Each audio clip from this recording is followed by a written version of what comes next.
Hello and welcome to another episode of Mailbag Not Without My Sister. The first episode, the inaugural episode of Mailbag Not Without My really? Sister. We've never done a mailbag before. We did some things on people writing and stuff. Was that not? I think the we equivalent answered to people's mailbag? questions Yeah. and we... Is that not? Were they not mailbags? They were not self. No. A mailbag Oh. is just people sent us messages. Like, I've got a better one. Hello and welcome to Female Bag. you're a female bag.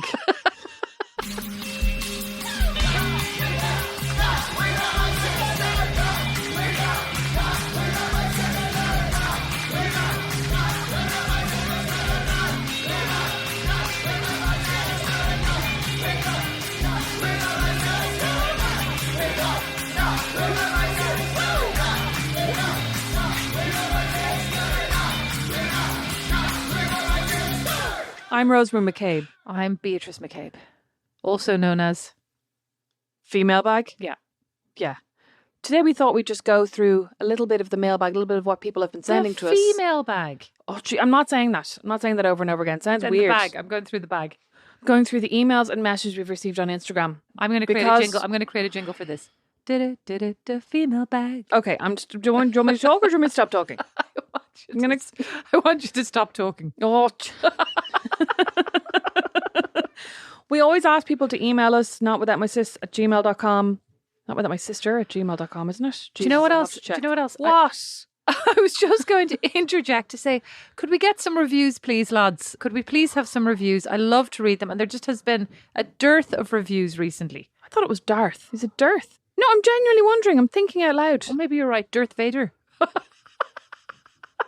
It's Dearth. Is it Dearth? Is it? Oh my God, I'm going to look this up now.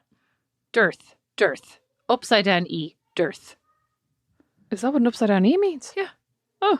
Well, let's look up how you pronounce Earth. Okay, let's move on. I always thought it was Arth. Planet Arth. Oh my God.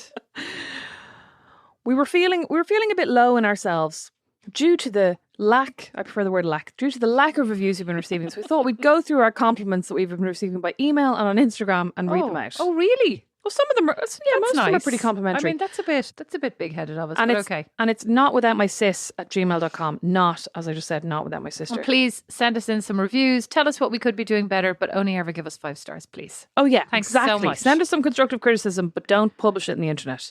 Send it to us privately, notwithoutmysis@gmail.com, or on Instagram @notwithoutmysister. Okay, so here's one from, I'm going to read just first names because I don't want to, in case people want go on. a modicum of privacy, which obviously I don't understand the concept Unless of. they but- criticise us, and then we're going to read out their Oh, full yeah. names. No, we haven't got any criticism to our faces anyway. Oh, So this is from Fiona.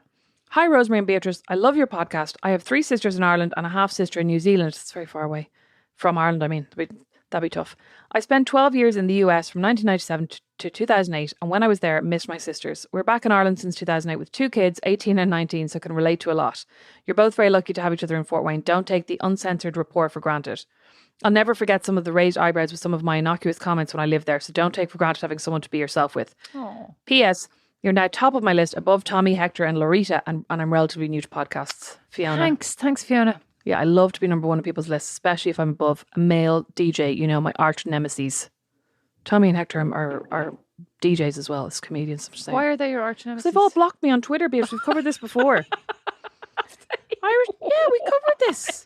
PJ Gallagher has me blocked. Well, yeah, I know lots of people have you blocked, but why do these famous podcasters have you blocked? I don't actually think Tommy and Hector have me blocked, but in general, male DJ is a sector that is high on the They go high instance of blocking Rosemary. Joe Duffy, Beatrice. I know. Why do they hate you so much? Seriously. I mean, I don't think it means they hate me. I think Ray Darcy blocked me as well. I didn't think it did anything to him. Ray Darcy blocked you. Could you look that up? Yeah. Why would Ray... Not 100% sure. Innocent Ray... Has Dustin the Turkey blocked you as well? No, Beatrice. Why don't be would Ray ridiculous. Darcy block you? All jokes aside.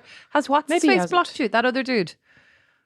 Who? The other guy? No, Ray Darcy hasn't blocked me. Oh, Who? good. Pat Kenny? I No. love Ray Darcy. Pat Do I? Kenny's not on Twitter. No. No, your other man. The guy with the long face, the presenter, Irish Ryan guy. Tubridy. Yeah. Guy with the long face. How did I even... I mean, the fact that I knew that is also bad. Has he blocked you? No. Will he block you after I said that? Maybe. I think sometimes people like subscribe to lists, so they'll just be like block everyone who's blocked by this other person because they think, you know what I mean, they have a lot in common. So like, for example, I might look at somebody like Laura Bates, who does the Everyday Sexism Project, and be like, if she's blocked someone, it's for a good reason. I'll just block everyone she's blocked. So you can do that. You can do like blanket list. Talk about lack of conviction. You're just going to block everybody that somebody else is blocking. Yeah, because you don't want to hear from them. During the referendum to repeal the Eighth Amendment, there was a thing on Twitter called Repeal Shield where you could subscribe to it and it would automatically block everybody they blocked who was like all these pro-lifer people that kept tweeting people with like awful pictures of fetuses and stuff, and they were just like, you can block all these people. But then some people got accidentally included on the list. There was a bit of an uproar, bit of a furore. I mean... Or is it furore? That's a joke. Oh. Sarah messaged us in response to our now a good few episodes ago episode on contraception and said, I used breastfeeding as a contraceptive method for months. If you're breastfeeding a good bit, you don't ovulate, and I was still feeding my 15-month-old at the time. Well, her sister was born 9 months later. She's a delight, and I probably would have put it off for years otherwise, but let this be a lesson. My husband has promised a vasectomy. Oh, yeah. I don't think that's... Unusual. Sure it's not. No, I don't think that's considered to be a very reliable... Because I was also reading lots of things about that, and my doctor was like, no, that's... If you want to be sure. To be sure, to be sure. To be sure, to be sure. Sure, we have relatives who similarly were breastfeeding and then had their next child. And I know, I think 2 friends who not happened to, because I think like it wasn't that they were like, we don't want any more kids. You know what I mean? But it was just, it happened a bit sooner than they thought it would because they thought they weren't ovulating. It's not as reliable as you might want it to be. No, but I would assume once your period is back, whether you're breastfeeding or not, that you're ovulating. I would assume that for myself, if you know what I mean. I hope my period never comes back. I mean, I don't, because that'd be bad too, but like... Yeah, I was about to say, I hope my period goes away forever, but then that means something totally else. So I'm like, oh. Not yet. Yeah, I'm already wrecked. I got a spot this week as well. Don't need that anymore. Sorry, I digress. So, I mean, you can see why we needed these compliments. Gabrielle emailed us and said... Oh, Emily Barry? No. Gabrielle, a woman. Oh. Emailed us and said, hello. Okay. Honestly, listening to you both makes me so happy. I haven't seen one of my sisters since Christmas. This was last year she sent us this. And the other lives away foreign, so it's been 2 years. I lived in Australia for 7 years, so I can relate to all of your stories about missing parents and parents visiting and sisterly love. And she put in a heart emoji.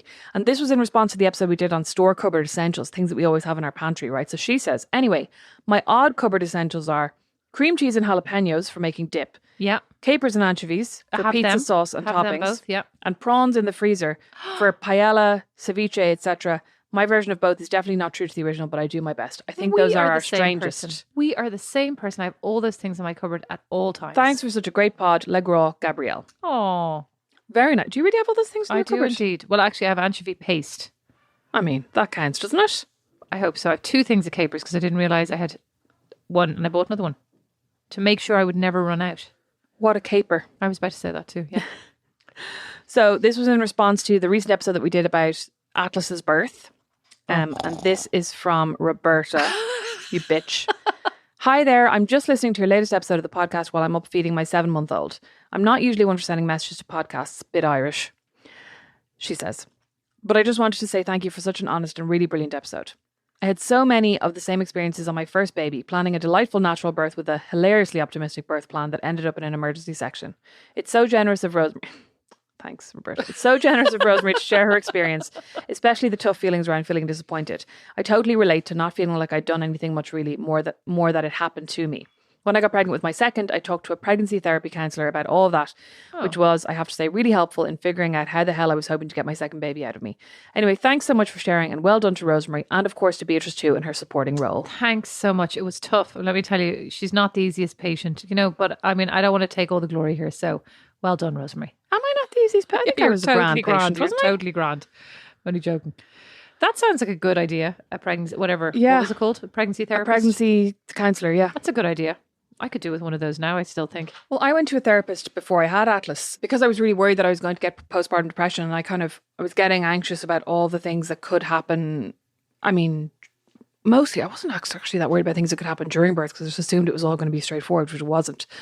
But I was getting worried about things that could happen afterwards. So I saw a counsellor before I had Atlas. And she was helpful, but I think it just wasn't. I mean, we've mentioned this before, haven't we? It wasn't the same therapy that I'm used to, as in it wasn't like, let's talk about your feelings. It was like, I'd go, I'm worried about this. And she'd go, okay, well, what are the steps you can take to not worry about it, or to make sure that you have supports in place for when that does happen, or else why are you worrying about that? You're being ridiculous. Oh. You know what I mean? Not really, like, shouldn't say you're being ridiculous, but there was one point I said, I'm worried that if this happens, my husband will think this. And she said, oh, are you psychic? I thought that was brilliant. I actually liked her. I know you did. Are you still seeing her? No. Do you think you're doing fine? Like I have days where I'm like, I'm doing great. And then I have other days where the other day I was literally like, oh my God, am I having like a postpartum breakdown? When I'd had 2 or 3 days in a row where I was just feeling really wobbly and crying a lot and feeling very worried about Atlas and about me and about everything and just feeling very overwhelmed. So no, I don't think I'm fine. But I also just didn't find her that comforting, even though like I know some people find the practical stuff very comforting. But I don't know. I didn't find...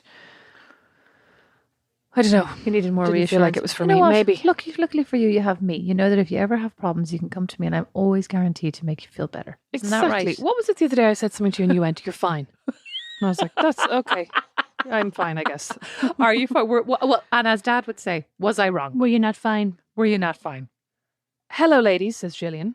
First time listener, although I followed Rosemary for a while. Smiley emoji. Bless her. Just wanted to say, I listened to your episode about quitting jobs this morning at 6 a.m. and it was fabulous. I've recently handed in my notice and had to share the news with my team today, which I was dreading. The episode was such a big help and gave me a good outside perspective on things, so thank you. I have a long drive ahead of me later. Can't wait to listen to a few more. Kiss, kiss. Do you know what's really bad? You can't remember that episode at all? No, not at all. That's not what I was going to say is really bad. As you were saying that, I went, I have realised that since we're now all working from home so often and I am behind a screen, well, like always with my camera on, just to be clear, muted, I now make all types of old lady noises in the middles of meetings when people say things that I find interesting, stupid, whatever. I now go, or And, of course, as you can imagine, it's not something that I'm aware of or can control. So now I do it all the fucking time. And it is so stupid. And when I'm in meetings now, people will say things like, well, you know, Sarah said that this is going to happen on Tuesday. And I now go, loudly. And like an old lady. Which is fine to be an old lady, but like an annoying lady. When you have your microphone muted or your microphone on? No, I'm talking about it is now when I am back in the office in in-person meetings. Oh. I now do it quite spontaneously. Because I feel like on Zoom, we all started doing it to kind of go, I am listening, to kind of prove that I'm not just looking at my phone or I'm not just staring blankly at the screen, or, you know what I mean? No, because when we're not talking, we're muted. Oh. Well, then why did you start doing that? I'm saying I started doing it obviously to keep myself company in the long, long hours of working from home, being on the computer the whole time. It became something that I unconsciously started to do. And now I seem like, I'm like one of those people who farts in meetings. I'm like, There's nothing worse than farting in a Zoom. Or I did it once with my friends, thankfully not in a meeting. Okay, I have not farted in a meeting. Okay, just I'm to sure be you clear. haven't. You don't fart. But there's nothing worse than farting in a Zoom. You know when it like the microphone turns on as you make a noise? No. And then yes. So you know, like if you don't have everyone muted on Zoom, when you start talking, your little square lights up and it'll be like Rosemary's talking now. Yeah. So like But I if have farted before and the fart makes my screen light up like Rosemary's making a noise now. You're like, oops. Well, that's fine. You have a baby. Now if I anybody think goes, this was before I had the now baby. if anybody goes, Rosemary, were you saying something? You just go, oh, It's a baby. it was at us. I do that all the time, to be fair. Oh, somebody farted, it was Vinny. Oh my God, did I tell you the other day? So, do you remember? Oh my God, Brandon will probably kill me for saying this. No, he won't actually care. When we got out of, we took the boys to laser tag. And when we finished laser tag, somebody opened the door and we saw that it was like a foot of snow outside. I got such a fright. I haven't driven in the snow yet, really over here. Probably did last year, but I don't really remember. Maybe I just stayed in all the time. But I haven't driven in the snow yet this year, so I was very nervous. And I had our 2 boys with us, so I immediately was like, okay, we have to, wrap this up and get going. So we got out in the car. The boys couldn't put on their seatbelts. I was outside trying to put their belts on. Eventually got into the driver's seat. And with the sheer nerves of it, Beatrice, a big fart popped out. Silent, right?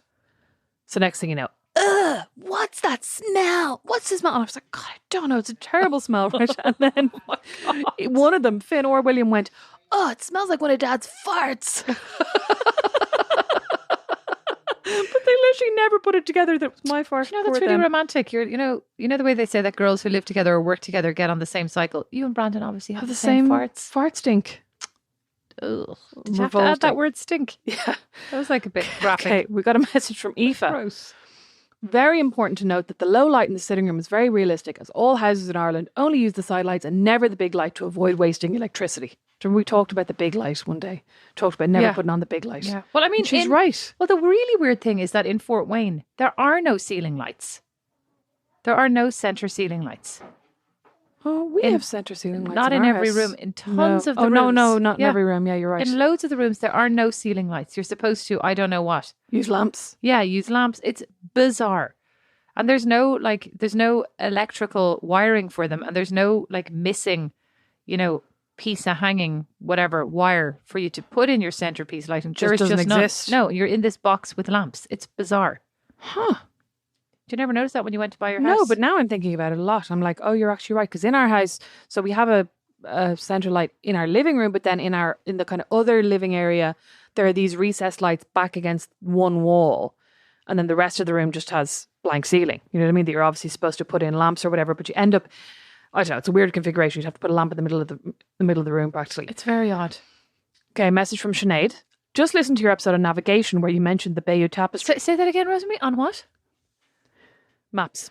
Where you mentioned the Bayeux Rosemary, Tapestry. I feel like you pronounce that in a way that you make fun of somebody else. Just in our listen family. to your episode on navigation where you mentioned Yes. the Bayeux Tapestry. Navigation. It's hard to say. Navigate. You say it. I'll say navigation.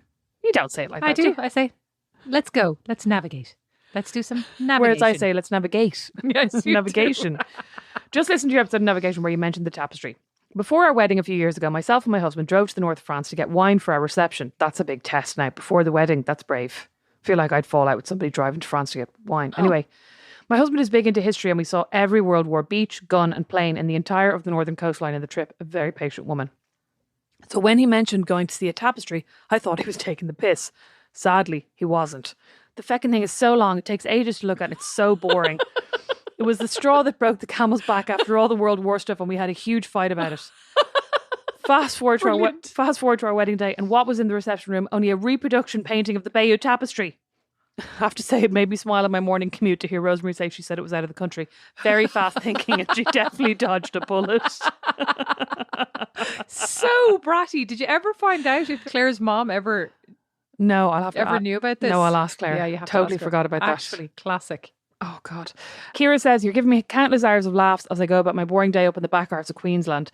People are really all over the world. I mean, the most obvious statement That'd be ever. interesting. I'd love to go there. Would love to be able to sit there and have the chats with my sister like that.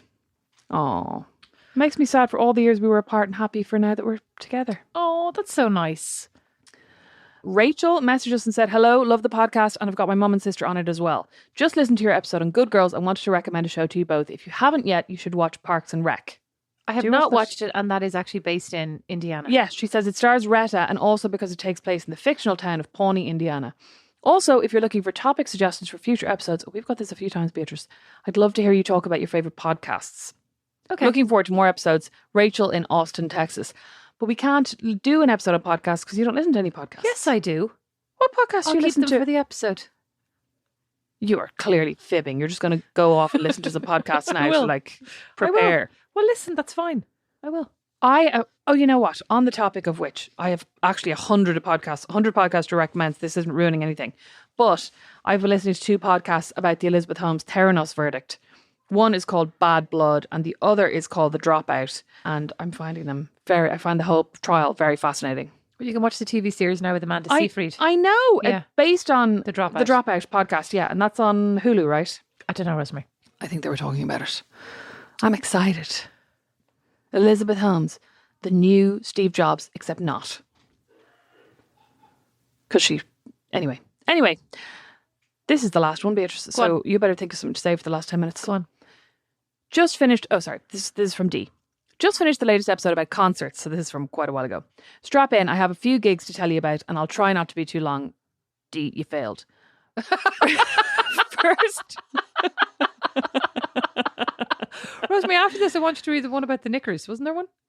From way back? Oh, God. I don't know. Oh, yeah, you're right. I'll have to try and find her. About the slide. Actually, classic. Oh, what's her name? I'll have to try and find her.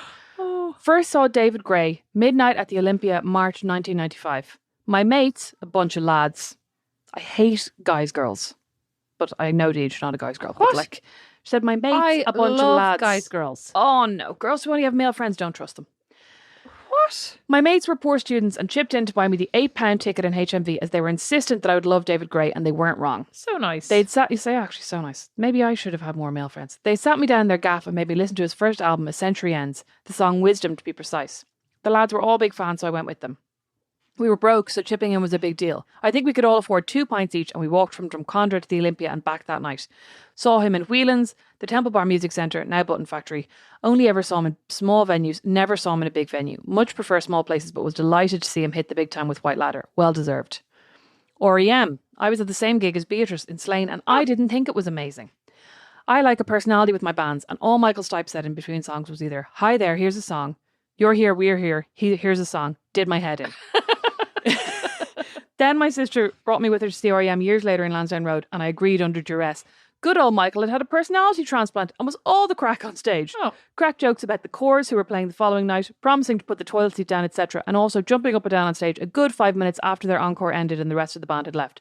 Turns out he had had a personality transplant. I read an article shortly after where he stated for a number of years, including the year of Slane, that he said he took everything too seriously and was a bit of a twat. Liked him even more for admitting that.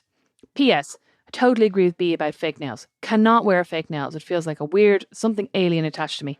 Anytime I have stuck a nail on, I immediately take them off. I agree. So there's your soul sister. Yeah, I agree. Oh, you know, I might have another one. Oh, this is a review. Oh, go on. I follow Sophie White on Instagram and got sick of her plugging this podcast so much that I had to listen to it. I can't explain the joy I feel when listening. So funny, so relatable. I understand why she couldn't stop talking about the girls. I love them both so much, but I truly adore Beatrice. Sorry, Rosemary. I also can't say her name now unless it's in an Italian accent. Beatrice, can we be buddies? Seriously, what a fantastically funny person you are. Oh, sorry, she did write duo. Thanks for the chuckles. Winking smiley face. How nice, Rosemary. You are such an absolute dickhead. I was like, oh, she's going to read like a selection of reviews completely neutrally and objectively and just pick them for no reason. But no, I should have known. Should have known. The other thing I wanted to add, do you remember in the most recent episode we talked about your penchant for tuna ketchup sandwiches, and then you went off to look for the facts afterwards? Yeah. Went out to Mom and you were like, I just thought people might like that cleared up because you kind of left that hanging out there. Were they really tuna and ketchup, and was it of your own choice, or did Mom shove these down your throat? No. What actually happened was I went out and I went, Mom, why did you give me tuna and ketchup sandwiches at school? And Mom said, very calmly, what? Because you absolutely loved them.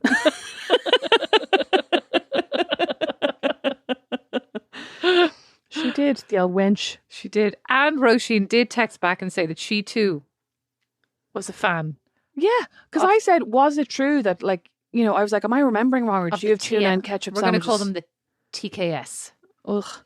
And she said, yeah, that was weird. And then she said, I must have one now to see if it's still nice. Oh, did she have one? I don't know, actually. Oh, I must text her and find. I must have one. I know, gross. Oh, I'll make you one now after this. No, thanks. I have to go home. Oh, I think I found the person now. We got a message 2 years ago. Well, November 2020, so a year and a half. From Sophie, who allowed me to read out the story. Not Sophie White, not author Sophie White, my best friend. Different Sophie. I have a horrendous story about the National Aquatic Centre, Blanchardstown. She goes, haha, 4 wines deep. Looking at this response. I said, what's the story? She goes, I was 14. My parents had just separated. Dad was trying to make things fun. So the place had just opened. He gave us the day off school. Skimming over the rest of the nice day, there was one ride that Dad was like, go on, Sophie. I have to mind Joe, my 3-year-old brother at the time. Go on, Sophie, you'll love it. We'll wait for you. Okay. Bolstered by this wild enthusiasm and encouragement, off I go in my faux denim bikini. I would have loved a faux denim bikini. Just keep in mind this place had just opened for the Special Olympics. Huge queues. For this half-pipe ride that powerfully gushes of water push you from side to side. This is the ride, right? Off I go. Thumbs up to Dad. Onlookers a go-go. It's my turn. I feel like she could be a writer. She could, yes, very good. Fine. Gripping the bodyboard, it's fun. Okay, bikini bottom's kind of being pulled down. Right, they're at my knees. My whole arse is out. She goes, oh, look, they're gone. Why has nobody stopped the ride? Oh, now it's over. And I said, oh my God, gone. And she goes, they're stuck in the filter. Can you imagine? She goes, about 100 onlookers now. Nobody knows what to do. The ride eventually finished. She goes, as I cover my triangular, powerful bush with my hand and have to put on my bikini bottoms.